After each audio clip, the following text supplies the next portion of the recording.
Hello বন্ধুরা, আমরা রূপনগরের যাচ্ছি। আমি এবং আমার বন্ধু আরিফ যাচ্ছি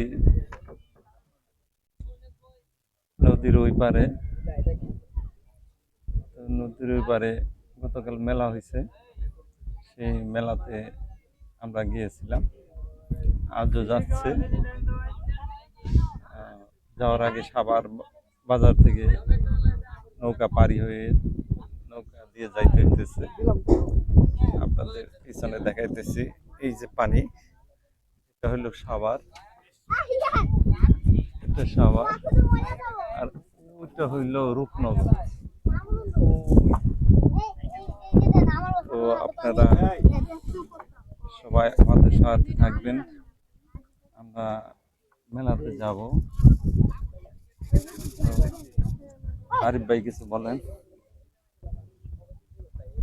আসসালামু আলাইকুম।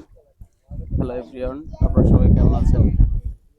তো ঈদের ব্যস্ততার পর সবাই একটু ঘোরাঘুরি করতে পছন্দ করে, তাই আমি আর স্বপন ভাই একসঙ্গে বের হলাম। আজকে ওয়েদারটা খুব মেঘলা আকাশ, আপনারা দেখতে পাচ্ছেন। তো জানি না কি হবে, তবু আমরা ওপার যাচ্ছি।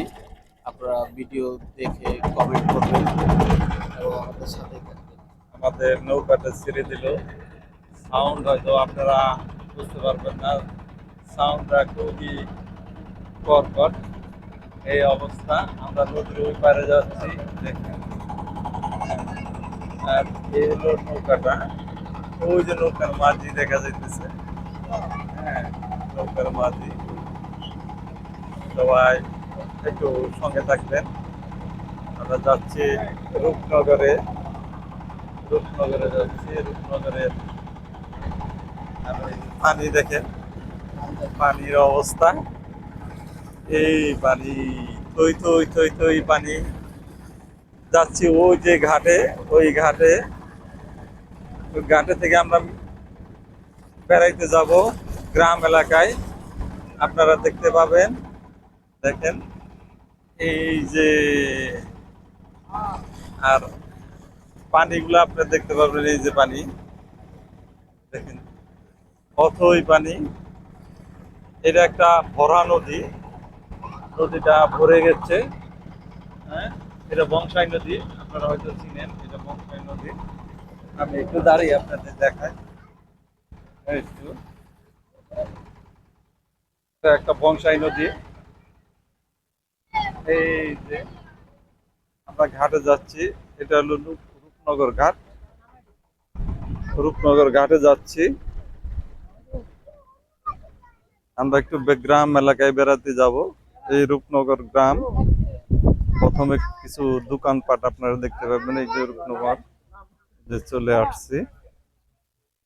হ্যাঁ, ওপার হলো সাভার, আপনারা দেখতে পাচ্ছেন ওপার সাভার, আর এই পার এই যে চলে আসছি আমরা রূপনগর ঘাটে। আমরা সবাই রূপনগরের ঘাট থেকে আস্তে ধীরে আস্তে ধীরে চলে যাচ্ছি আমরা।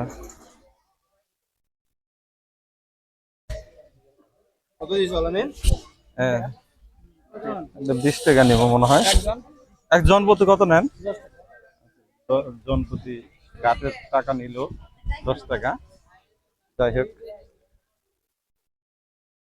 আমরা মৌসুম দেখে 10 টাকা করে নিচ্ছে ভাড়া, আর ঈদ ছাড়া আপনারা যদি আসেন তাহলে 5 টাকা করে পারাপার ভাড়া নিবে। আচ্ছা, একটু ধরো, একটু কথা বলো।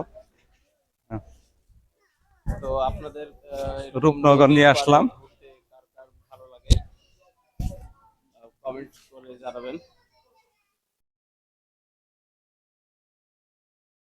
বলো।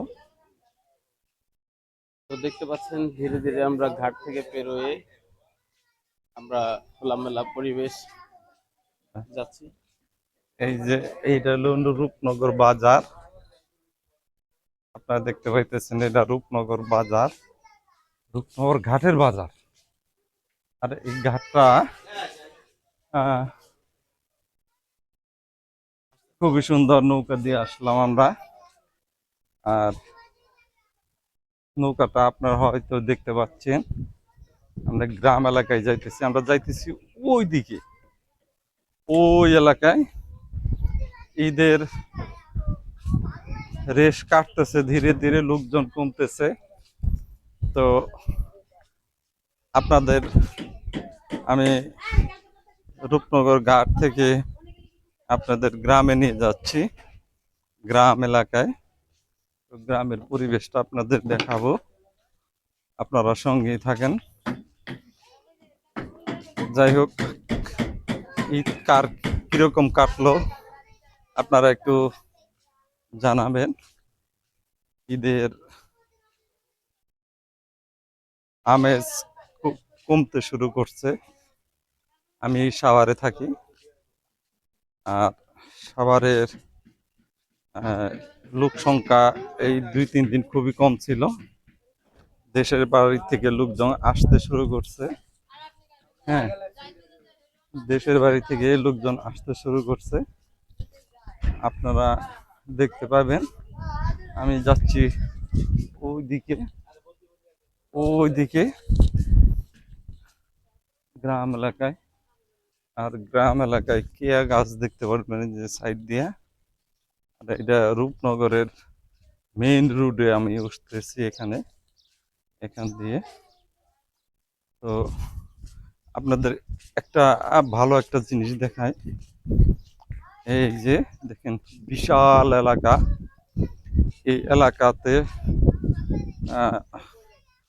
আমরা গ্রাম এলাকায় ছন বলি, অনেকেই ছনের ঘর তৈরি করে, ছনের ঘর তৈরি করে। এটা দেখেন কত বড় বিশাল এলাকা নিয়ে ছন তৈরি হয়েছে। এটা এই এই ছন দিয়ে গ্রাম এলাকা আর ছনের ঘর তৈরি হয়।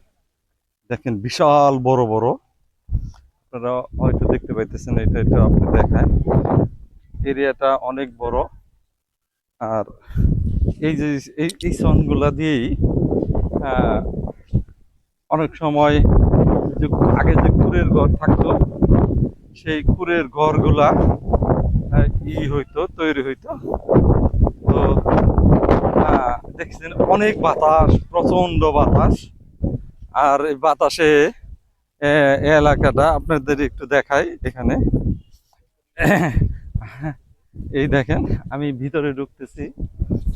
হ্যাঁ, ভিতরে ঢুকতেছি, দেখেন কি সুন্দর একটা পরিবেশ। আর বাতাস কত সুন্দর দেখেন।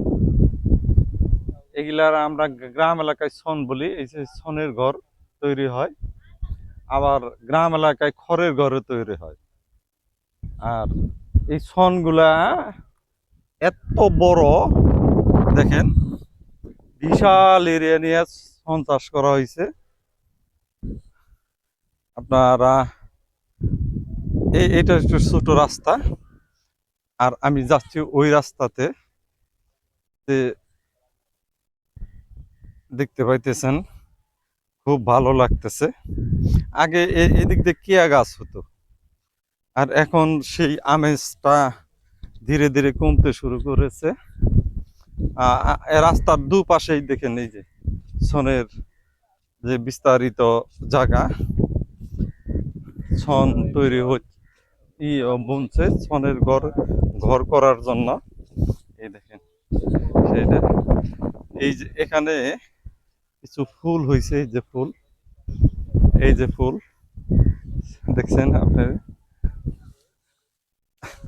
এই একটা ফুল আমি ছিললাম, ফুলটা না তেমন একটা গন্ধ নাই, কিন্তু ধান ধান গন্ধ গন্ধ আছে। ধান তৈরি হয় যেরকম, সেই রকম গন্ধ আছে। তো ফুলটা আপনাদের একটু ভালোভাবে দেখাইলাম, একটু দাঁড়াইলাম, দেখেন ফুলটা। আর বাতাসে অনেক সুন্দর লড়তেছে। হ্যাঁ, এই যে ফুল গাছ, এটা হলো ছনের ফুল। আর সনের ফুল, হ্যাঁ, খুবই দেখতে সুন্দর লাগে। যাই হোক, এই ভিডিওটা এখানেই শেষ করতেছি। তো বাই বাই।